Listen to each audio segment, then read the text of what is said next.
Hello नमस्कार जय हिंद। एक बार फिर से आप सबका स्वागत है हमारी आज की क्लास में। तो कैसे हैं आप सब लोग? क्या हाल चाल है सबके? बड़े जिद्दी हो यार, मतलब बोलते नहीं नहीं सर एक बार और, सर एक क्लास और सर हैं। हेलो शालिनी, निशा, सुनील, अंकित, सुमन मालवीय, रिया सिंह, एकता रंजन, नीतिश्री। आज पक्का लास्ट होगा, अब इसके बाद कोई टॉपिक ऐड नहीं होगा, ध्यान रखना। अनुरिका, स्टीव रॉजर, तेजस, जय हिंद। तो वैसे तो हम लोग ऑलरेडी टॉपिक एंड कर चुके हैं, बट कुछ लोग ऐसे होते हैं जिनका क्या ही कहना। तो कल हम लोगों ने पढ़ा था टैक्स के बारे में। क्या पढ़ा था? टैक्स के बारे में। और आज हम लोग पढ़ेंगे बजट के बारे में।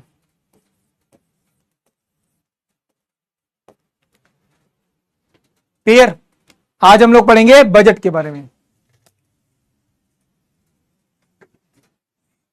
चलो,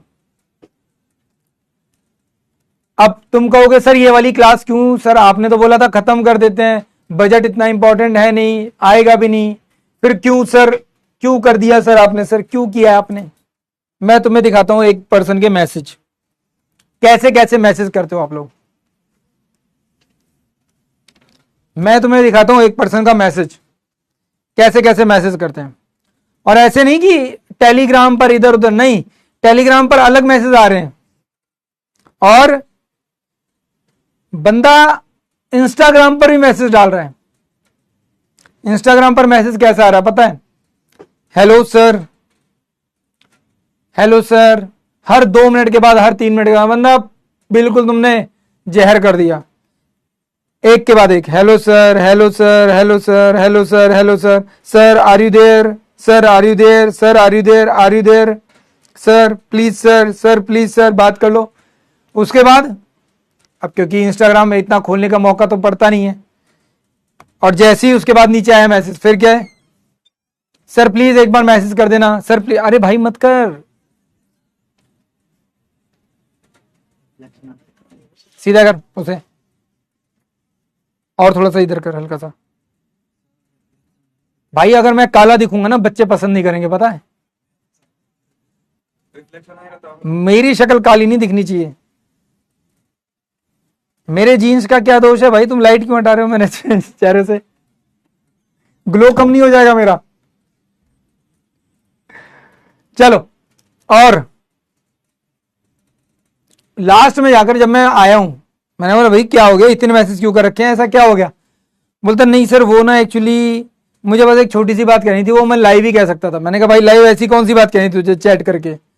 बोलता सर इतना आपने पढ़ाया है सर, इतना अच्छा लगा सर, सब कुछ पढ़ा दिया आपने सर, सारी चीजें अच्छे से याद भी हो रही हैं सर, समझ में भी आ रही हैं सर, एक छोटी सी रिक्वेस्ट है। मैंने कहा बता क्या रिक्वेस्ट है? बोलते सर बस इतनी सी रिक्वेस्ट है कि सर वो बजट भी करवा दो। मैंने कहा बजट इतना इंपॉर्टेंट नहीं है भाई, आएगा नहीं आएगा क्या बता, और ऐसा कोई टॉपिक भी नहीं है कि उसको पढ़े बिना काम नहीं चलेगा। बोलते सर बात तो आपकी सही है, पर प्रेजेंट बजट भी आए, करंट भी आए, तो थोड़ा सा करवा दो सर। मैंने कहा चलो ठीक है भाई, करवा देते हैं।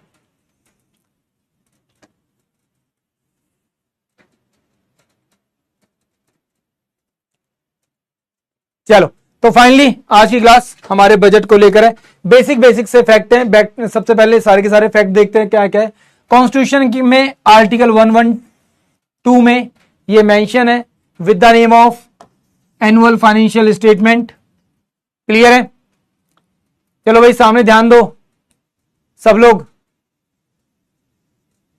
बस नाम मत पूछो यार, ऐसे नाम लेना सही नहीं है ना क्लास में। चलो ध्यान दो जरा अब सामने।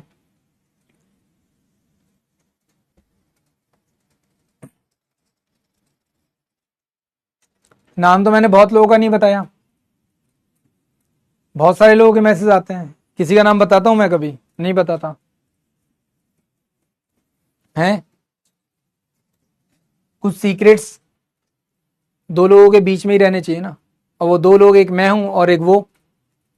चलो, तो एनुअल फाइनेंशियल स्टेटमेंट है क्या? ये स्टेटमेंट जहां पे हमारे रिसिप्ट्स एंड एक्सपेंडिचर्स को क्या किया जाता है, मेंशन किया जाता है। क्या किया जाता है, मेंशन किया जाता है। उसको हम लोग क्या कहते हैं, एनुअल फाइनेंशियल स्टेटमेंट के रूप में देखते हैं, मतलब कि अपने बजट के रूप में देखते हैं।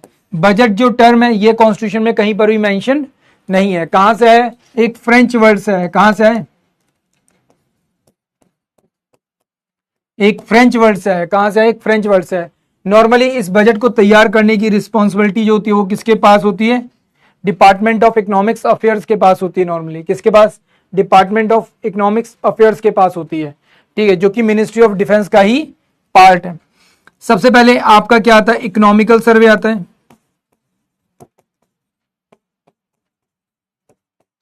आफ्टर इकोनॉमिकल सर्वे आपका क्या आता है, नेक्स्ट डे आपका बजट प्रेजेंट किया जाता है। क्या प्रेजेंट किया जाता है, आपका बजट प्रेजेंट किया जाता है। क्लियर, ठीक है। तो सबसे पहले 1980 में जेम्स विल्सन एक पर्सन थे जिन्होंने पहली बार इंडिया में क्या किया था, एक फाइनेंशियल स्टेटमेंट, एक फाइनेंशियल बजट क्या किया था, लेकर रखा था। बट ये फाइनेंशियल स्टेटमेंट एक प्रॉपर बजट के फॉर्म में नहीं था, ठीक है। ये फर्स्ट फाइनेंशियल पर्सन थे जिन्होंने एक्चुअल में इंडिया के फाइनेंसेस और बजट इन सब के बारे में बात की, ठीक है, इनके बारे में इंफॉर्मेशन को क्या किया, प्रेजेंट किया। At the time of independence कौन थे, मिस्टर लियाकत अली खान। इन्होंने क्या, एक एंट्रिम गवर्नमेंट का बजट प्रेजेंट किया था। किसका, एंट्रिम गवर्नमेंट का बजट प्रेजेंट किया था। फिर आते हैं 26 नवंबर 1946, आर के Shanmukham Shetty, he was the person जिन्होंने इंडिपेंडेंट इंडिया का पहला बजट प्रेजेंट किया था। क्या किया था, इंडिपेंडेंट इंडिया का पहला बजट प्रेजेंट किया था। क्लियर, तो यहां पर इंडिपेंडेंस हुआ नहीं था, उससे पहले की बजट है, मतलब 15 अगस्त 1947 से पहले की बात हो रही है और ये बाद की बात हो रही है। इंडिपेंडेंट इंडिया को लेकर तो मैं आपको बता चुका हूं, षणमुखम शेट्टी जी, ठीक है, इनके थ्रू प्रेजेंट किया गया था। कौन सी डेट है, ध्यान रखना, मतलब आफ्टर द इंडिपेंडेंस, और इंडिपेंडेंस से पहले लियाकत अली। कौन, लियाकत अली, ठीक है, क्योंकि इंडिपेंडेंस हो गया और साथ ही साथ इंडिया और पाकिस्तान का बंटवारा भी हो गया है। क्लियर है, बात समझ में आई, बहुत सिंपल सिंपल से फैक्ट है, ठीक है। इसका प्रपोजल नॉर्मली कहां पे आता है, पार्लियामेंट में आता है। कहां पे आता है, पार्लियामेंट में आता है। इसके प्रपोजल, इन सबसे पहले भी एक चीज ध्यान रखना, आज के टाइम पीरियड में भी यही होता है कि बजट कहां पे, पार्लियामेंट में प्रेजेंट होता है, आफ्टर द प्रेसिडेंट क्या, स्पीच। प्रेसिडेंट की पहले स्पीच होगी, प्रेसिडेंट के वर्ड्स होंगे एंड उसके बाद क्या किया जाएगा, बजट प्रेजेंट करने का काम शुरू होता है। क्लियर, तो अगर हम लोग यहां पे बात करते हैं तो 1 अप्रैल से 31 मार्च तक का पूरा इसमें क्या होता है, हमारा फाइनेंशियल इंफॉर्मेशन होती है। जैसे आपके पेरेंट्स क्या करते होंगे, बजट तैयार करते होंगे। 1 तारीख को सैलरी आई, 1 तारीख से लेकर 31 तारीख तक की सैलरी से कहां कहां पर कितना कितना खर्चा करना है, कितना फीस में है, कहां पे जाएगा, वो सारी इंफॉर्मेशन वो मेंशन करते हैं मंथली। एग्जैक्टली वैसी गवर्नमेंट भी करती है। 1 अप्रैल से लेकर 31 मार्च तक की सारी इंफॉर्मेशन को क्या करती है, यहां पर लिखती है कि कौन सी स्कीम लेकर आएंगे, क्या करेंगे, कहां पे कितना पैसा जाएगा, किस डिपार्टमेंट को कितना पैसा अलॉट है, वो सारी चीजें यहां पर आएंगी। बात समझ में आई, क्लियर है। अब 73 नहीं है भाई, ये 76 है। अब सॉरी, 78 हो गई ये। तब तक हम लोग 78 जनरल बजट्स देख चुके हैं, और इसे 14 नहीं, इसे बोलेंगे 16। कितने,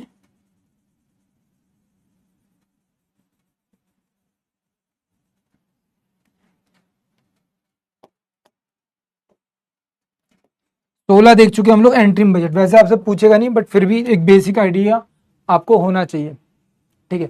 मोरारजी देसाई, ये ऐसे पर्सन थे जिन्होंने अब तक 10 बार बजट प्रेजेंट किया। कितनी बार, 10 बार प्रेजेंट किया है, ठीक है। फिर आते हैं P Chidambaram, he was the person जिन्होंने हाईएस्ट बजट प्रेजेंट किए आफ्टर द मोरारजी देसाई। कितनी बार, 9 टाइम्स। फिर उसके बाद आते हैं प्रणब मुखर्जी, जिन्होंने 8 बार बजट प्रेजेंट किए। उसके बाद आते हैं यशवंत चौहान, सीडी देशमुख एंड यशवंत सिन्हा। इन लोगों ने बजट 7 बार प्रेजेंट किया। कितनी बार, 7 बार प्रेजेंट किया। After that Manmohan Singh and TT Krishnamachari, इन्होंने बजट 6 बार प्रेजेंट किया। कितने बार, 6 बार प्रेजेंट किया। ठीक है, आपसे नहीं पूछेगा इतना सारा, आपसे सिर्फ इतना पूछेगा सबसे ज्यादा किसने किया। तो दो लोगों का नाम याद रखना, एक मोरारजी देसाई, दूसरे पी चिदम्बरम। आप दो के बारे में याद रखो, बाकियों का तो सिंपल सिंपल इंफॉर्मेशन के लिए। बजट प्रेजेंट करने से पहले एक होती है हलवा पार्टी। क्या होती है? एक हलवा पार्टी होती है, जिसे कहते हैं हलवा सेरेमनी। क्या कहते हैं? हलवा सेरेमनी।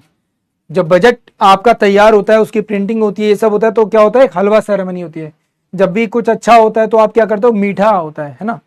फॉर एग्जाम्पल, आपके घर में जिस भी दिन आपके फादर की सैलरी आती है, उस दिन घर में क्या होता है? पापा कुछ ना कुछ मीठा लेकर आते हैं, होता है ना। आप नोटिस करो, हर महीने जब भी आपके फादर की सैलरी आती है, तो पहला दिन जो होता है, दूसरा दिन होता है, उस दिन क्या पापा हमेशा कुछ मीठा लेकर आते हैं। क्यों लेकर आते हैं? क्योंकि एक अच्छी शुरुआत है, एक अच्छी चीज कर रहे हैं, है ना, महीने की शुरुआत हो रही है, इसलिए। तो हम लोगों ने क्या एक कॉन्सेप्ट बना रखा है, जिसको कहते हैं हलवा सेरेमनी। क्या कहते हैं? हलवा सेरेमनी। क्लियर है? फाइनेंस मिनिस्टर कौन डिसाइड करता है भाई? जब गवर्नमेंट बनती है तो फाइनेंस मिनिस्टर डिसाइड किया जाता है। जो बेस्ट पर्सन होगा उसको फाइनेंस मिनिस्टर बना दिया जाएगा, दैट्स इट, बस। क्लियर है? तो हलवा सेरेमनी एवरी ईयर होती है। कहां पर? हमारे नॉर्थ ब्लॉक में, क्योंकि नॉर्थ ब्लॉक में ही क्या है? हमारा कंप्लीट फाइनेंस मिनिस्ट्री का ऑफिस है। तो हलवा सेरेमनी कहां पे होती है? नॉर्थ ब्लॉक में होती है। और यहीं पर क्या है? एक अंडरग्राउंड पूरा का पूरा एक प्रिंटिंग हाउस बना हुआ है। पार्लियामेंट से रिलेटेड ज्यादातर चीजें वहीं पर प्रिंट होती हैं, ठीक है, मैक्सिमम चीजें वहीं पर प्रिंट होती हैं। और जिस टाइम पीरियड पे हमारा बजट प्रेजेंट हो रहा होता है, उस टाइम पीरियड पे इस पूरे के पूरे एरिया को कंप्लीटली सील कर दिया जाता है। और इस तरीके से सील किया जाता है कि आसपास ना तो कोई मोबाइल काम करेगा और ना कुछ और काम करेगा। आप लिटरली उसमें अंदर कोई फोन भी आप नॉर्मल इस्तेमाल नहीं कर सकते। You can't contact with your family. आप अपनी फैमिली के साथ भी कांटेक्ट नहीं कर सकते, ठीक है। और जो कांटेक्ट होते हैं वो भी बहुत लिमिटेड होते हैं। ऐसे नहीं कि हाँ चलो ठीक है कर लो, नहीं। कितनी बड़ी इमरजेंसी आ जाए, कितना ही कुछ भी हो जाए, उस टाइम पीरियड में उस पूरे एरिया को सील कर दिया जाता है। आप लोग अपना पूरा सामान वामान लेकर, जो लोग वहां पे वर्किंग होते हैं वो लोग अपना सामान वामान लेकर उसी एरिया में रहते हैं। तब तक रहते हैं जब तक बजट प्रेजेंट नहीं हो जाता। इतनी सीक्रेसी रखी जाती है। जब बजट कंप्लीटली प्रेजेंट हो जाता है, बजट के प्रेजेंट होने के कंप्लीट बाद, तब जाकर वो लोग अपना नॉर्मल फैमिली में जाते हैं। बजट के प्रेजेंट होने के बाद, उससे पहले एक सिंगल आदमी बाहर नहीं निकल सकता, एक सिंगल आदमी, क्योंकि उन्हीं लोगों को पता है क्या है बजट। अब ऐसा थोड़ी निर्मला सीतारमण जी खुद पूरा का पूरा बजट लिखती है। एक पूरी की पूरी टीम है जो डिफरेंट डिफरेंट चीजों को उसमें मेंशन करती है, लिखती है, बताती है कहां पर क्या कितना पैसा खर्च करना है। तो भाई अगर मान लो जरा सी भी इंफॉर्मेशन अगर लीक हुई और उस इंफॉर्मेशन के अकॉर्डिंग अगर आदमी, मान सोचो बजट की एक छोटी सी इंफॉर्मेशन लीक हुई कि गवर्नमेंट सोलर पैनल्स के ऊपर, सोलर सिस्टम के ऊपर क्या करेगी? हैविली इन्वेस्ट करेगी। तो सोलर पैनल और सोलर सिस्टम से जुड़ी हुई जितनी भी कंपनियां, उनके शेयर एकदम जिस दिन बजट आता है उसी दिन क्या होता है? एकदम रॉकेट हो जाएंगे। अब आदमी को बजट प्रेजेंट होने से ठीक पहले पता चल जाए कि गवर्नमेंट इस पर्टिकुलर सेक्टर में काम करेगी, इन पर्टिकुलर सेक्टर में बहुत ज्यादा पैसा डालेगी, उसी सेक्टर के जाकर शेयर्स खरीद लिए। एकदम से जैसे ही शेयर्स ऊपर भागे, पैसा बना लिया, शॉर्ट करके बाहर आ गए, तो भाई उसे तो बंदे को बेनिफिट हो गया। हाँ, बहुत तगड़ा बेनिफिट होगा ना। तो फिर इसीलिए गवर्नमेंट क्या करती है? इन लोगों को अपने रोक कर रखती है, भाई तुम बाहर नहीं जाओगे। वेल, टिल 2016 जो हमारा जनरल बजट होता था वो फेब लास्ट में होता था, टिल 2017। अब क्या होता है? अरुण जेटली जी ने चेंज कर दिया, बोला नहीं भाई फेब लास्ट नहीं, फर्स्ट फेब को करो प्रेजेंट।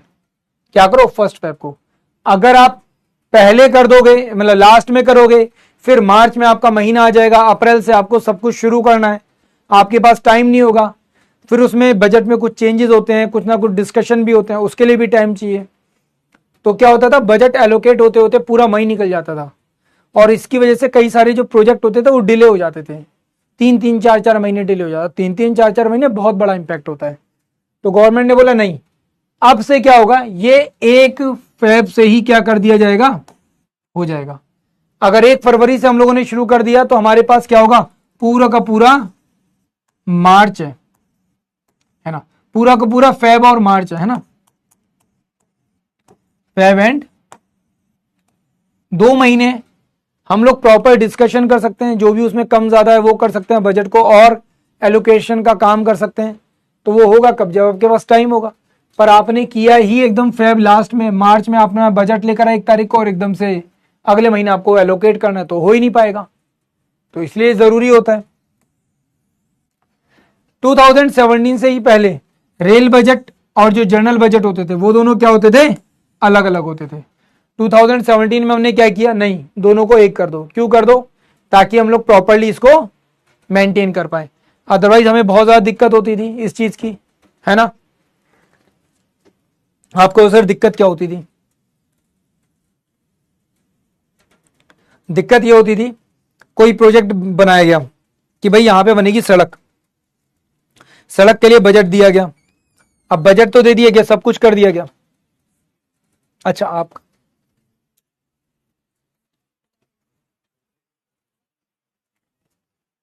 ठीक है, तो बजट तो एलोकेट कर दोगे, पर फिर प्रॉब्लम वही होनी है कि भाई रेलवे के लिए उस एरिया में अलग से है, वहां पर उनका अलग है। अब दोनों को क्या करना पड़ेगा, मर्ज करना पड़ेगा, एक जगह काम लाना पड़ेगा। तो एक जगह काम करने के लिए फिर दिक्कत होगी। क्या दिक्कत होगी कि भाई इतने एरिया में रेलवे को करना है, रेलवे जब बजट एलोकेट करेगा वहां पे उनके इंजीनियर आएंगे, काम करेंगे। पता चला आप बीच में प्रोजेक्ट रुका हुआ है, फॉर एग्जांपल कहीं सड़क बनी हुई है, सड़क के ऊपर से ब्रिज जा रहा है। अब ये ब्रिज के बीच में से जा रही है क्या, रेलवे लाइन। अब इसके ऊपर का जो ब्रिज है वो बनाएगी रेलवे, रेलवे के इंजीनियर आएंगे, पता चला रेलवे ने बना दिया, बाकी सड़क बाकी है, अधूरी रह गई। यहां से सड़क बन गई, यहां पे सड़क बन गई, बीच का बाकी है, क्यों, रेलवे ने नहीं बनाया। तो ये सारी बहुत सारी प्रॉब्लम होती थी। तो यहां पे बोला नहीं, सेम बजट बना दो, एक सिंगल बजट कर दो, उसी से क्या किया जाएगा, डिसाइड किया जाएगा। हालांकि आज के टाइम पीरियड में भी रेलवे में हम लोग अच्छा खासा हेवीली इन्वेस्ट होता है, रेलवे के लिए अलग से बहुत बड़ा पैसा आता है। और आपने नोटिस भी किया होगा, पहले क्या मिनिस्टर्स में आपस में लड़ाई चलती थी। मिनिस्टर्स की लड़ाई क्या चलती थी कि ये जो रेलवे का पोस्ट है ना, ये मुझको चाहिए। क्यों, क्योंकि रेलवे के लिए प्रॉपर एक बजट, एक प्रॉपर अलग फाइनेंस पूरा का पूरा तैयार हो रहा है। तो भाई रेल मिनिस्टर के पास एक पूरी की पूरी इकोनॉमी है भाई, पूरी की पूरी। तो अपने आप में एक बहुत बड़ी चीज होती थी। तो हर एक मिनिस्टर चाहता था मुझे रेलवे मिल जाए, अगर मुझे रेलवे मिल गया तो मुझे पैसा कमाने का मौका मिल जाएगा। क्या मिलेगा, पैसा कमाने का मौका मिल जाएगा। तो गवर्नमेंट ने बोला भाई ये चीज गलत है, ये हम नहीं होने देंगे। ठीक है, well Indira Gandhi was the first finance minister जिन्होंने बजट क्या किया था, प्रेजेंट किया था। तो पहली महिला फाइनेंस मिनिस्टर जिन्होंने बजट प्रेजेंट करने का काम किया था। And Indira Gandhi, Jawaharlal Nehru are the only 2 person जो प्राइम मिनिस्टर भी हैं, पीएम भी हैं और बजट भी प्रेजेंट कर रहे हैं। ये 2 ही ऐसे लोग हैं। क्लियर है। टिल 1955 बजट सिर्फ और सिर्फ इंग्लिश में प्रिंट होता था। उसके बाद हमने बोला भाई जिस देश में रह रहे हो ना, उस देश की जनता को अंग्रेजी आती भी नहीं है, ठीक है, तो कम से कम उसे दोनों लैंग्वेज में लेकर आओ। अब जो पार्लियामेंट में लोग बैठे हैं वो तो एलीट क्लास थे उस समय पर। लिटरली जिस टाइम पर देश आजाद हुआ था उस टाइम पर मैक्सिमम जो लीडर्स पार्लियामेंट में बैठे हुए थे, they are mostly highly educated persons. आज के टाइम पीरियड में क्या चाहिए, आज के टाइम पीरियड पे बस आपको छात्र संघ नेता बनना है, अंगूठा छाप होना चाहिए, नेता बनने के लिए आप तैयार हो, बाहुबली हो तो बहुत अच्छी बात है, आप बहुत जल्दी बन जाओगे नेता। ठीक है, आपको करना थोड़ी है अपने गले में गमछा डालना है, किसी को किसी और तरीके का डालना है, किसी को नीले पीले हरे रंगों में डालना है, अपने अपने हिसाब से, बस वही उसी के हिसाब से आप नेता बन जाते हो। Well longest and shortest budget के बारे में बात करते हैं तो निर्मला सीतारमण, अब तक का लॉन्गेस्ट जो बजट इन्होंने प्रेजेंट किया था 2020 में। वैसे हर साल ये रिकॉर्ड तोड़ती हैं, ये बात रियल है, ये हर साल रिकॉर्ड तोड़ती हैं कि मैंने सबसे लंबा बजट दिया है, हर बार ऐसा होता है। ठीक है, वेल हाँ, एचपी पटेल सबसे ज्यादा शॉर्टेस्ट बजट दिया था, मात्र 800 वर्ड्स में, कितने, 800 शब्दों में केवल। कम एंट्रीम बजट था ये 1977 का। Changes in the timing of budget presentation, वो आपको पता ही है, पहले होता था क्या 5 बजे शाम को होता था, फिर हमने बोला नहीं भाई 11 बजे होगा। क्यों होगा? एक्चुअल में अनफॉर्चुनेटली देश आज़ाद होने के बाद भी अंग्रेजों की विचारधारा से चल रहा था, इसलिए शाम को 5 बजे, शाम को 5 बजे इंडिया में, इसका मतलब उस टाइम पर इंग्लैंड में बज रहे हैं दोपहर के 11, सॉरी सुबह के 11, तो वहां के टाइम से अपना टाइम मैच कर रहे थे। 1999 में जसवंत सिंह आए, उन्होंने बोला ये शाम को क्यों हो रहा है प्रेजेंट? बोलते जी वो इसलिए हो रहा है क्योंकि अंग्रेज भी उस टाइम पर प्रेजेंट करते हैं वहां पे। बोलते तो हमारा उनसे क्या लेने देना, हम आजाद देश हैं, तुम आज भी गुलाम हो क्या मानसिक रूप से? अब से हम लोग अपने टाइम पर करेंगे सुबह 11 बजे, तो तब से क्या हो गया, सुबह 11 बजे बजट प्रेजेंट करना हम लोगों ने शुरू कर दिया। वेल 2025 के बजट के बारे में बात करते हैं। हमारी फाइनेंस मिनिस्टर निर्मला सीतारमण जी ने बजट को प्रेजेंट किया था। एट प्रेजेंट अगर देखेंगे 8 बार अब तक ये बजट प्रेजेंट कर चुकी है। कितनी बार कर चुकी हैं? 8 बार प्रेजेंट कर चुकी हैं। क्लियर है? वेल प्रधानमंत्री नरेंद्र मोदी जी की लीडरशिप में इस बजट को लाया गया। ठीक है, 8 बार प्रेजेंट कर चुकी है, ये मैं आपको बता ही चुका हूं। हाँ, नरेंद्र मोदी जी ने इसे क्या कहा है, इस बजट को ज्ञान कहा है। क्या कहा है? ज्ञान बजट कहा है। अब ये जो एनुअल फाइनेंशियल स्टेटमेंट है, यार ये रिपीट क्यों हो रहा है, ये कहां से आ गया फिर से, हटाओ। हाँ भाई, इसकी थीम क्या रखी गई? सबका विकास, क्या? Development for all.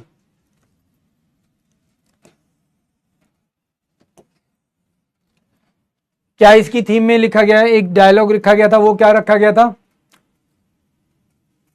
देशामते मति तडोई देशामते मंशूल्यो। ठीक है, the country is not just it's soil, a country it's a people. ठीक है, तो ये एक लाइन ली गई थी, किसके उससे ली गई है? पोएम से ली गई है,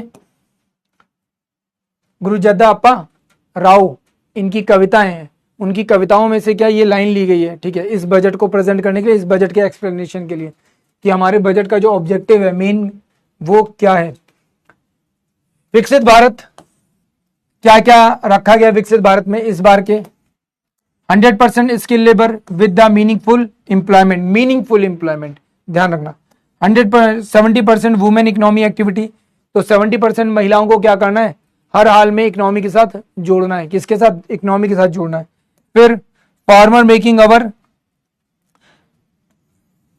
country the food basket of the world, हमें क्या करना है इस बार? Food basket of the world की तरफ फोकस करना है। दूसरी चीज क्या?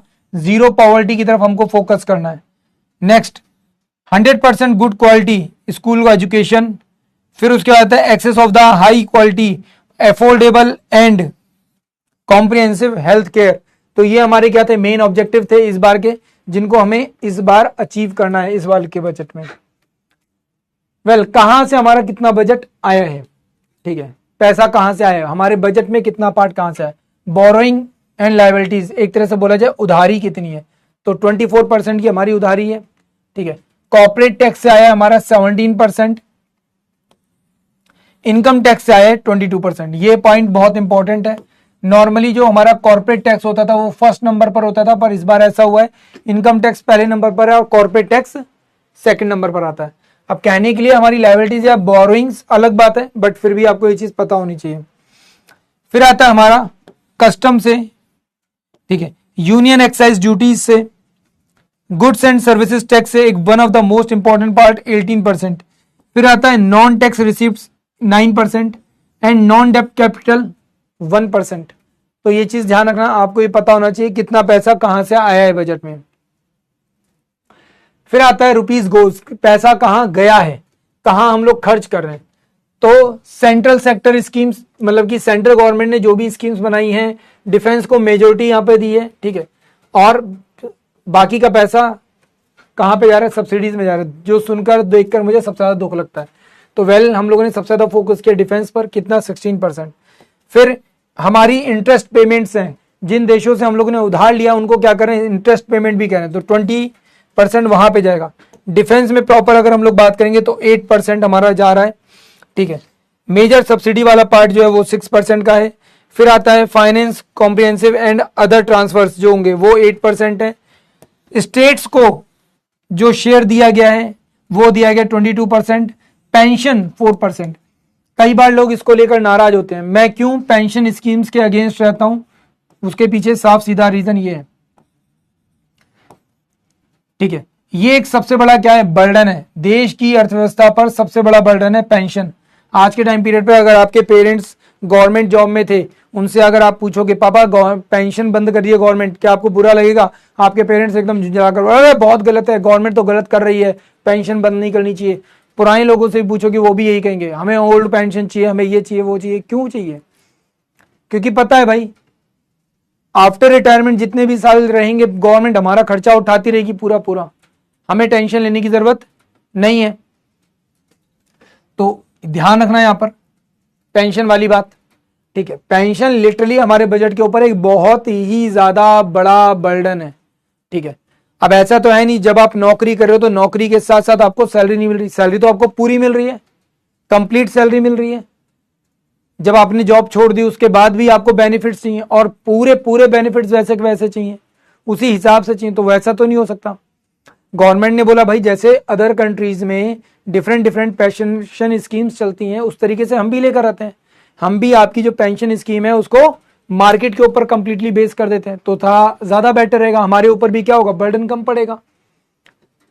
बट अब यहां पे आती है प्रॉब्लम। प्रॉब्लम क्या होती है कि गवर्नमेंट जॉब में जितने भी लोग हैं, ध्यान से सुनना, गवर्नमेंट जॉब में जितने भी लोग हैं इन सबकी पेंशन तो कर दी है बंद, बट जितने भी आपके एमपी, एमएलए, एमएलसी, ये सब लोग हैं, इन सबको अभी भी ओल्ड पेंशन के अकॉर्डिंग पेंशन मिल रही है। बस यही गलत है।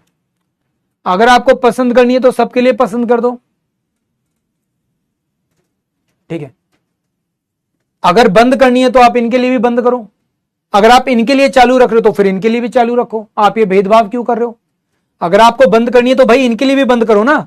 एमपी एमएलए कौन है भाई? हम लोगों ने गोद थोड़ी ले रखा है उनको, एमपी एमएलए को, कि हमारे टैक्स का पैसा उनके ऊपर जाए, खर्च होगा।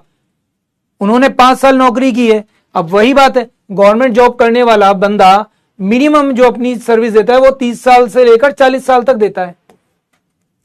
अगर कोई पर्सन ऐसा है जिसने 19 साल की उम्र में सिलेक्शन ले लिया, ठीक है, 19 साल की उम्र में, 20 साल की उम्र में उसने नौकरी ज्वाइन कर ली सरकारी, और तब से लेकर उसने 60 साल की उम्र तक काम किया, 60 साल की उम्र तक उसने 40 साल नौकरी की, और 40 साल की नौकरी करने के बाद वो बाहर आता है, उसके हाथ में बोला जाता है जी न्यू पेंशन स्कीम के अकॉर्डिंग आपका पैसा इतना बनाए, ये लो अपना पैसा एक बारी में आपके हाथ में, ठीक है। तो भाई ये कौन है? इनको क्यों तुमने गोद में बैठा रखा है? इनकी भी पेंशन खत्म करो, इनको बोलो 5 साल में जितना किया है भाई खत्म करो, उसके बाद निकलो तुम भी यहां से, और तुम्हारी पेंशन भी उसी हिसाब से बनेगी जिस हिसाब से इनके लिए बन रही है। यहीं पर होती है सबसे बड़ी दिक्कत। क्यों? अब यहां पे दिक्कत एक्चुअल में ये नहीं है। अभी हमको जो बात मैं बता रहा हूं ना वो बात तुमको सुनकर बिल्कुल सही लग रहा है। अभी गवर्नमेंट का कोई भी ऐसा लीडर नहीं है, कोई भी ऐसा मिनिस्टर नहीं है, कोई भी ऐसा पर्सन नहीं है जो इस बारे में बात करे। क्यों? क्योंकि उनको तो बेनिफिट मिल रहा है। जिस दिन गवर्नमेंट उनका बेनिफिट बंद करेगी ना, उसी दिन ये लोग शोर मचाएंगे, हम लोग ओल्ड पेंशन स्कीम को वापस लेकर आएंगे। अभी क्यों नहीं मचा रहे? क्योंकि इनको तो बेनिफिट मिल रहा है, ठीक है। तो ये जो बैठी हुई ये जो प्रजाति है ना, ये जो प्रजाति है, ये वो दो मुंहे सांप के जैसी है, समझे? दो मुंहे सांप के जैसी है, दिखाएगी कुछ करेगी कुछ, ठीक है। ये वैसी प्रजाति है। तो ये वाला जब टॉपिक आता है ना तो लिटरली मैं बहुत ज्यादा ना एग्रेसिव हो जाता हूं कई बार, और इसी वजह से होता हूं, ठीक है, इसी वजह से होता हूं मैं। और मैं साफ बोलता हूं, पेंशन देश के लिए एक बहुत बड़ी प्रॉब्लम है, एक बहुत बड़ा बर्डन है। दो चीजें आज के टाइम पीरियड में बहुत बड़ा बर्डन है, पहली पेंशन और दूसरी सब्सिडीज। ये दो सबसे बड़े मतलब वो हैं, क्या बोलते हैं, हमारे लिए जहर के प्याले जैसे हैं, कड़वे घूंट हैं, जिनको लिटरली मजबूरी में पीना पड़ रहा है। ये 4% अगर बचेगा ना तो सोचो कितनी जगहों पर इन्वेस्ट किया जा सकता है।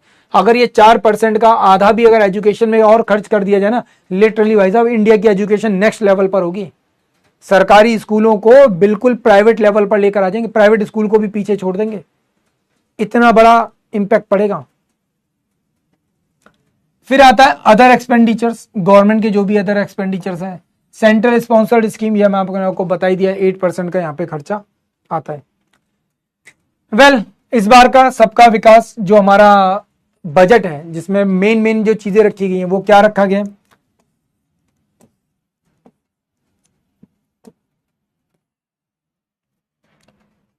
ये खैर मैंने शायद बता तो दिया, ई कंपास वही तो है ना, रिपीट क्यों हो रहा है यार?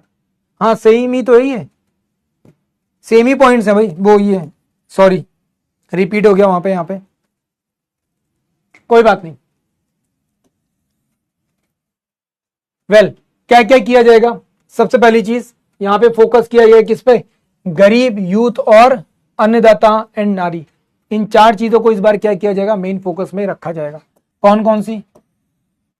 Agriculture growth and production, build the rural prosperity and resilience, ठीक है, taking the everyone together to the inclusive growth. But कैसे होगा इंक्लूसिव ग्रोथ? तो तब होगी ना जब देश में लोग सभ्य समाज की तरह से रहें। हमारे सिविक सेंस किस तरीके के हैं ये तो तुमको भी पता चल रहा होगा। अभी तुम लोगों ने रिसेंटली प्रयागराज में देखा होगा, है ना, प्रयागराज में देखा होगा लोगों ने रैली निकाली और क्या काम किया रैली निकालकर वहां पर।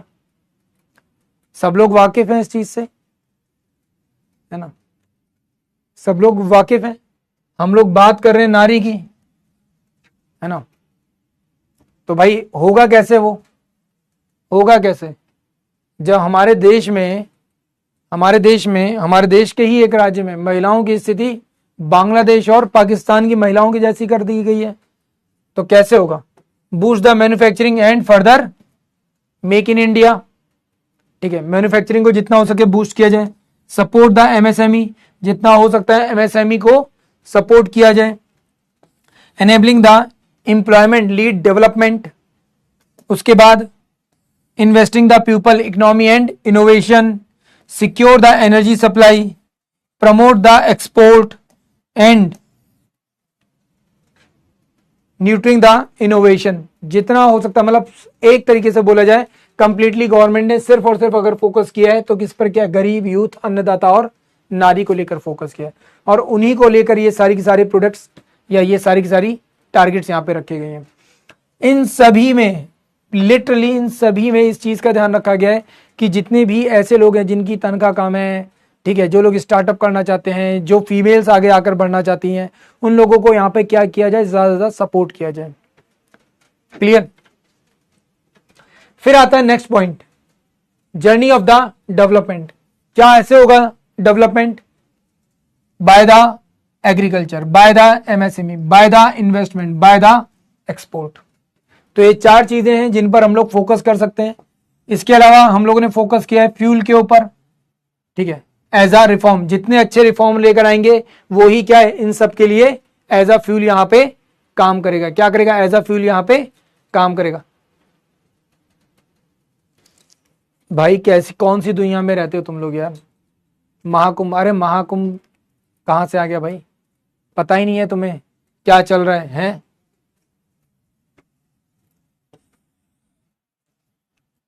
गाइडिंग स्पिरिट एंड डेस्टिनेशन क्या है हमारी? विकसित भारत। तो हम लोगों ने यहां पे क्या किया? 4 चीजों को टारगेट किया। पहला 4 पावर इंजन, दूसरा एज अ फ्यूल रिफॉर्म लेकर आने, गाइडिंग स्पिरिट तो इंक्लूसिविटी लेकर आनी है, एंड डेस्टिनेशन हमारा क्या होगा? विकसित भारत। अब विकसित भारत हर जगह पर अगर आप नोटिस करोगे गवर्नमेंट हर बार विकसित भारत बोल रही है 2047 के लिए। किसके लिए? 2047 के लिए। अब ये चीज एक बहुत बड़ी बात है। क्या है कि भाई 2047 विकसित भारत। अभी रिसेंटली एक बहुत ज्यादा मीम बन रहा था कि किसी ने बोल दिया कि 2047 में आप विकसित भारत की बात कर रहे हो, तो उस टाइम तक तो जिन लोगों को आप सपना दिखा रहे हो आधी जनता तो मर जाएगी। How is it possible? मर जाएगी। आज के टाइम पीरियड में इंडिया में 60% से ज्यादा, सॉरी 65% से ज्यादा यूथ है। हाउ इज इट पॉसिबल 2047 में आधे से ज्यादा जनसंख्या मर जाएगी? हो नहीं सकता। हाँ, अब अगर किसी की उम्र आज के टाइम पीरियड में 80 साल 70 साल है तो वो जरूर 2047 तक मर जाएगा, पर जो यूथ है वो तो नहीं मर सकता भाई। अब ऐसा तो हो नहीं सकता अचानक से आधी जनसंख्या खत्म हो जाएगी। तो भाई 2047 ही क्यों रखा गया? क्योंकि इंडिया के 100 ईयर्स पूरे हो रहे हैं आफ्टर इंडिपेंडेंस।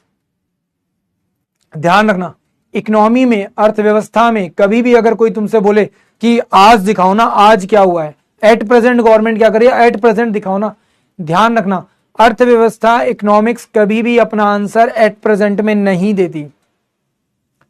इकोनॉमिक्स का एक काला सच है कि आपको रिजल्ट हमेशा लॉन्ग टर्म में ही मिलेंगे। इकोनॉमिक्स का एक काला सच है, रिजल्ट हमेशा कब मिलेंगे, लॉन्ग टर्म में मिलेंगे। रिजल्ट कब मिलेंगे, लॉन्ग टर्म में मिलेंगे। मींस आपको 5 to 10 ईयर्स तक क्या करना पड़ता है, वेट करना पड़ता है। कितना, 5 to 10 ईयर्स तक वेट करना पड़ता है। अब आप कहोगे सर कैसे, इस चीज को एक एग्जांपल के थ्रू समझाओ। जिस टाइम पीरियड में इंडिया में डिजिटल पेमेंट आया था, यूपीआई आया था, कितने लोगों ने इसके अगेंस्ट थे। इवन आपके पेरेंट्स, आपकी फैमिली में बहुत से ऐसे लोग होंगे, आप में से भी कई लोग होंगे जो डिजिटल पेमेंट के अगेंस्ट होंगे। पर आज के टाइम पीरियड पर आप लोग खुद बताओ कितने लोग इस चीज से वाकिफ है कि हाँ सर ये एक बहुत बड़ा क्या था, अचीवमेंट था।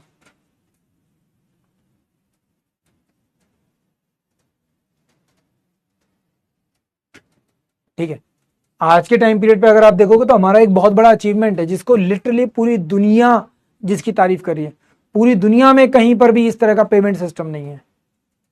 ठीक है, अमेरिका में भी जो एप्पल पेमेंट आपका फोन से होता है ना, एप्पल पे जिसको कहते हैं, लिटरली वो भी उतना ज्यादा बेहतर नहीं है जितना आज के टाइम पीरियड में इंडिया का सिस्टम है। और सोचो पूरी दुनिया देख रही है ना कि इंडिया में डिजिटल पेमेंट किस तरीके का है, और 10 साल से देख रही है ना, उसके बावजूद भी पूरी दुनिया डेवलप नहीं कर पा रही उस चीज को। वैसा क्या गूगल कर नहीं सकता? गूगल ने तो इंडिया के लिए बनाया है ना, गूगल पे बनाया है ना, गूगल पे।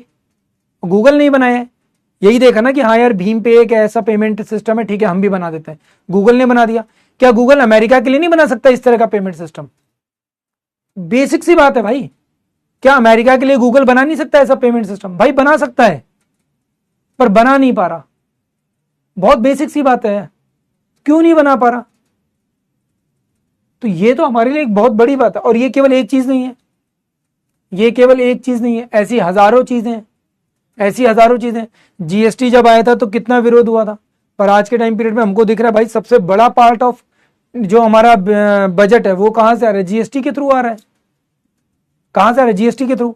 इनकम टैक्स में जो नए नए चेंजेस आ रहे हैं उसके लिए लेकर बहुत लोगों ने बोला यार सर ऐसे कैसे, इनकम टैक्स में ये क्यों हो रहा है, ये क्यों हो रहा है। पर आज के टाइम पीरियड पे देख लो, इनकम टैक्स कॉर्पोरेट टैक्स से ज्यादा सबमिट हो रहा है। कॉर्पोरेट टैक्स से ज्यादा हम लोग इनकम टैक्स लेकर आए हैं। बात समझ में आई? हाँ बिल्कुल सही बात है। सोचो सिंगापुर, यूएई, नेपाल और ऐसे कई कंट्री हैं, वो लोग अपना नहीं बना रहे, वो इंडिया के ही यूपीआई सिस्टम को बोल रहे हैं कि यार आप हमारे देश में भी लॉन्च करो। क्योंकि कितना आसान सिस्टम है पेमेंट का, सोचो ना आप। फ्रांस में भी कुछ जगह पर आप लोग इंडियन पेमेंट सिस्टम को यूज कर सकते हो। तो भाई लॉजिकली सीधी सिंपल सी बात है, अर्थव्यवस्था में कोई भी चीज बदलाव एक दिन में नहीं होता। तो अभी रिसेंटली ये वीडियो बहुत वायरल हो रहा था इस चीज को लेकर। ठीक है, रिसेंटली ये वीडियो बहुत ज्यादा वायरल हो रहा था कि यार 2047 की क्यों बात कर रहे हो, अभी की बात करो ना, एट प्रेजेंट आप उनके लिए क्या करो, अभी क्या हो रहा है अभी की बात करो ना। अभी नहीं हो सकता, अभी नहीं दिख सकता आपको, अभी लिटरली नहीं दिख सकता। जिस देश का युवा अगर हल्की सी वैकेंसी कम ज्यादा हो जाए तो भाई साहब ट्रेन में आग लगाने को चला जाए, उस देश में आप मान सकते हो कि एकदम से इंस्टेंट चेंज आ जाएगा? नहीं आ सकता। तो फिर सबसे पहली चीज तो भाई लोगों के अंदर सिविक सेंस, हमारे अंदर उतना सिविक सेंस। और मैं आपको यहां पे बताता हूं, हम लोग इंडिया को बोलते हैं डेवलपिंग नेशन, हम लोग ये भी बोलते हैं कि यार इंडिया अफ्रीकन कंट्रीज से लाख गुना ज्यादा अच्छा है। यही बोलते हैं ना कि इंडिया अफ्रीकन कंट्रीज से लाख गुना ज्यादा अच्छा है। तुम अफ्रीका के किसी भी देश में चले जाओ, मैं तुम्हें साफ बता रहा हूं, इंडिया की सड़कों से ज्यादा साफ सड़कें तुम्हें अफ्रीका की मिलेंगी। हम लोग आज भी हाईवे पर चलते हैं, खाना खाते हैं गाड़ी में और कूड़ा फेंकते हैं एकदम गाड़ी से बाहर। मैं तुम्हें अफ्रीका में बता रहा हूं भाई साहब, अफ्रीका में तुमको ये सब देखने को नहीं मिलेगा। तो यहां पे सबसे बड़ी प्रॉब्लम हम लोग हैं। सरकार, हमारे देश में प्रॉब्लम कभी थी ही नहीं और ना ही कभी सरकार प्रॉब्लम बनेगी। हमारे देश में अगर कोई प्रॉब्लम है तो वो हम लोग हैं। गवर्नमेंट कभी भी हमारे देश में प्रॉब्लम नहीं थी, ध्यान रखना ये बात। फिर बात करते हैं बजट एम को लेकर, ठीक है। Transformative reform across the following 6 domain. कौन कौन से 6 डोमेन्स में चेंजेस करने की बात हो रही है? टैक्सेशन को लेकर, ठीक है, पावर सेक्टर को लेकर, अर्बन डेवलपमेंट को लेकर, ठीक है, माइनिंग को लेकर, फाइनेंशियल सेक्टर को लेकर एंड रेगुलेटरी रिफॉर्म्स। किसको? Regulatory reforms.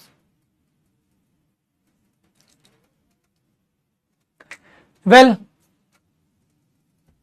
हम लोग जब बात करते हैं गरीब यूथ और अन्नदाता एंड महिलाओं को लेकर, तो गवर्नमेंट यहां पे किन किन चीजों के ऊपर फोकस करती है? ठीक है, किन किन चीजों के ऊपर फोकस करिए गवर्नमेंट?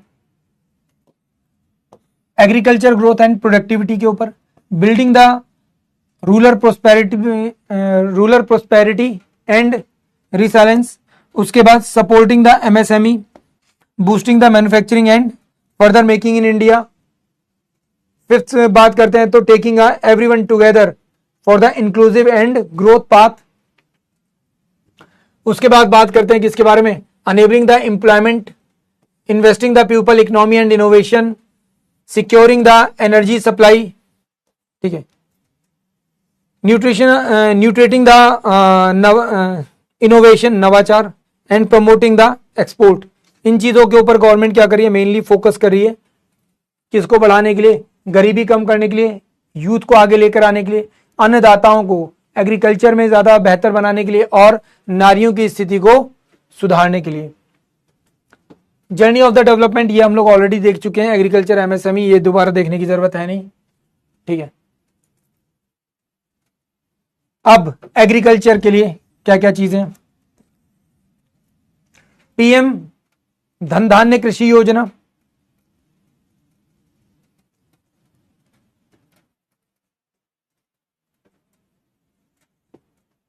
क्लियर?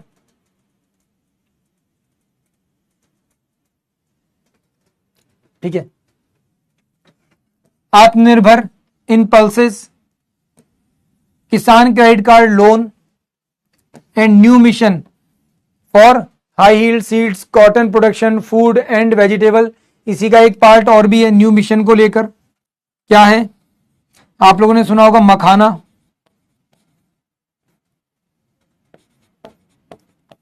मखाना बोर्ड बिहार में शुरू किया गया है ना। सेकंड इंजन क्या है? एमएसएमई।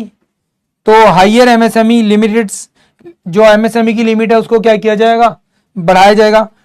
2 करोड़ रुपए की क्या लोन स्कीम लाई जाएगी, जिसमें से 5 लाख रुपए SC/ST लोग और महिलाओं को दिए जा सकते हैं, ठीक है। मेक इन इंडिया प्लस यहाँ पे लाए पुश को, मतलब मेक इन इंडिया को और ज्यादा पुश करने के लिए यहाँ पे मैन्युफैक्चरिंग सेक्टर को आगे बढ़ाया जाएगा और साथ ही साथ टॉय इंडस्ट्री को भी आगे लाने की कोशिश की जाएगी। टॉयज ऐसे हैं कि हम लोग लकड़ी के और बाकी जो सॉफ्ट टॉयज होते हैं उनको इजीली कहीं पर भी बना सकते हैं, छोटी फैक्ट्री लगाकर। क्लियर है? दूसरी चीज आती है यहां पे इन्वेस्टमेंट। तो सबसे पहली चीज 50,000 अटल थिंकर या लैब्स बनाई जाएंगी, जिनका काम होगा इनोवेशन के ऊपर काम करना। किसको लेकर? स्कूलों में। दूसरा, broadband in rural schools and health centres. तीसरा, 1.5 लाख करोड़ किसके लिए? Interest free loan for the state capital expenditure. 1 lakh crore for the urban challenges fund, smart cities बनाने के लिए, रीडेवलपमेंट प्रोजेक्ट्स के लिए, शहरों को वापस से क्या प्रॉपर्ली स्टेब्लिश करने में, उनके ड्रेनेज सिस्टम को बेहतर बनाने में, इन सब में।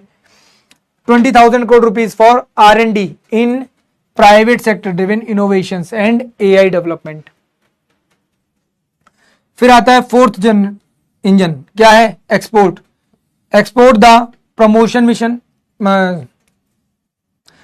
यहां पे किसके बारे में बात की जाएगी? MSME को ग्लोबल मार्केट में लेकर आने के लिए। MSME मतलब ये नहीं MSME डिपार्टमेंट जाएगा, MSME से जुड़े हुई जो इंडस्ट्रीज हैं, MSME से जुड़े हुए जो फैक्ट्रीज हैं, इंडस्ट्रीज हैं, वो उनको आगे लाने के लिए। भारत ट्रेड नेट, इसे बिल्ड करने के लिए ताकि डिजिटल ट्रेड इंफ्रास्ट्रक्चर को और ज्यादा बेहतर बनाया जाए।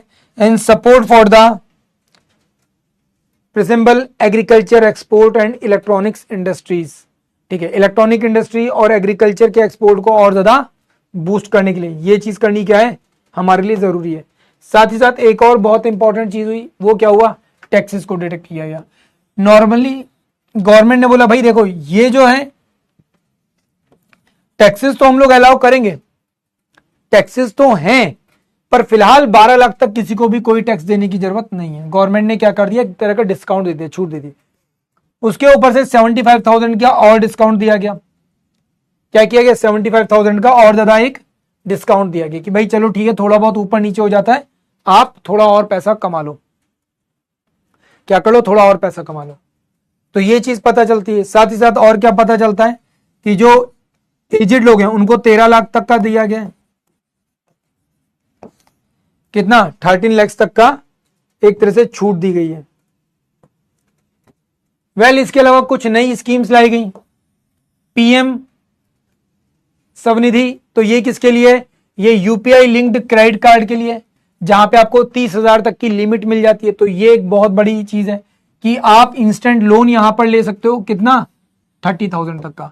तो जो एक गरीब आदमी है, एक लोअर मिडिल क्लास या poverty line, below poverty line वाला पर्सन है, वो यहाँ पे क्या कर सकता है, गवर्नमेंट से डायरेक्टली क्या कर सकता है, लोन ले सकता है। तो ये किससे लिंक हो जाएगा, आपके यूपीआई से लिंक हो जाएगा क्रेडिट कार्ड। फिर आता है ज्ञान भारतम मिशन। ज्ञान भारतम मिशन क्या है, survey and convection of the 1 crore manuscript. तो भारत की जो 1 करोड़ मैन्यूस्क्रिप्ट्स हैं उनको प्रोटेक्ट करने के लिए, ताकि इंडिया का जो एक तरह से बोला जाए ना पुरानी जो लेगेसी है, पुरानी जो नॉलेज है, उसको और ज्यादा स्ट्रांगली हम लोग प्रोटेक्ट कर सकें। ठीक है, फिर आता है natural energy mission, sorry nuclear energy mission. तो 20,000 करोड़ रुपीस यहां पे क्या किए जाएंगे, खर्च किए जाएंगे स्मॉल मॉड्यूलर रिएक्टर्स के लिए, R&D के लिए।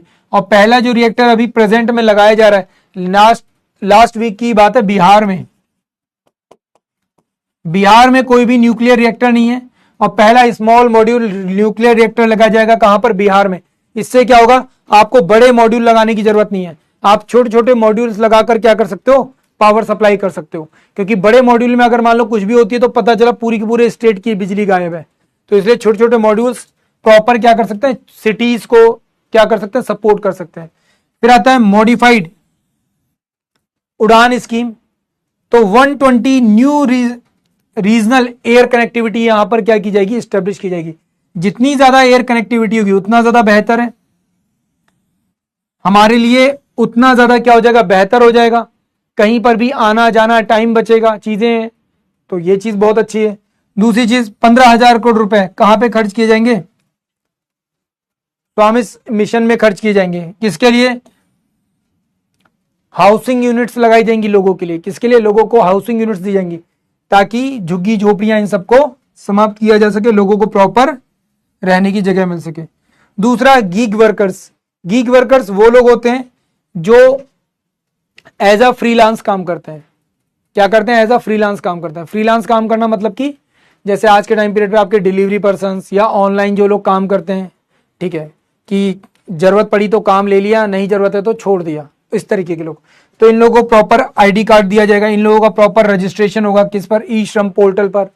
इनके प्रॉपर हेल्थ केयर सर्विसेज इनको दी जाएगी, कहां पर, पीएम जन आरोग्य योजना के थ्रू।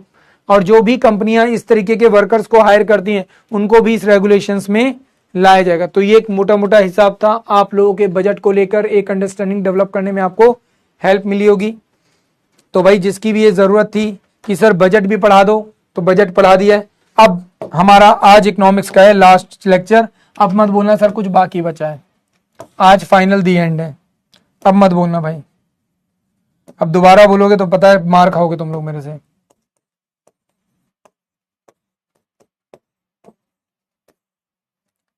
क्लियर है?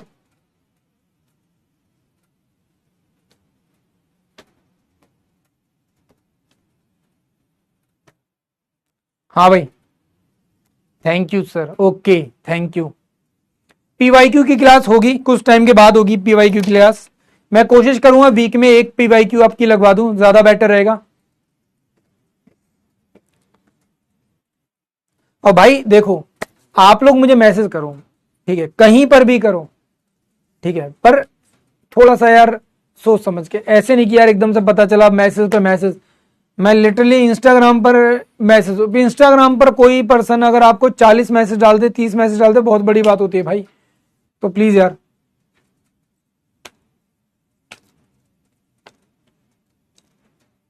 अरे मेरा भी बहुत मन करता है कि मैं पढ़ाता रहूं, पर क्या करूं, दूसरी क्लासेस भी हैं, और भी जगह पर जाना है, और भी जगह पर जाकर अपना ये मुंह दिखाना है, तो क्या करें। स्टैटिक जी के, अरे हम ही पढ़ाएंगे, चिंता क्यों कर रहे हो। क्यों प्रथम, पढ़ना नहीं है क्या स्टैटिक जी के, मन नहीं कर रहा कि लोकेश सर आपकी शक्ल देखते देखते बोर हो चुके हैं, अब कोई और चाहिए है। जुलाई के लास्ट में हम लोग आएंगे।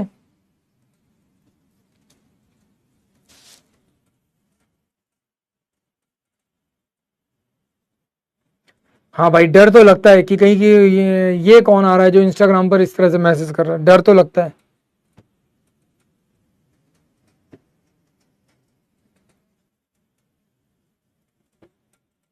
चलो बहुत बढ़िया।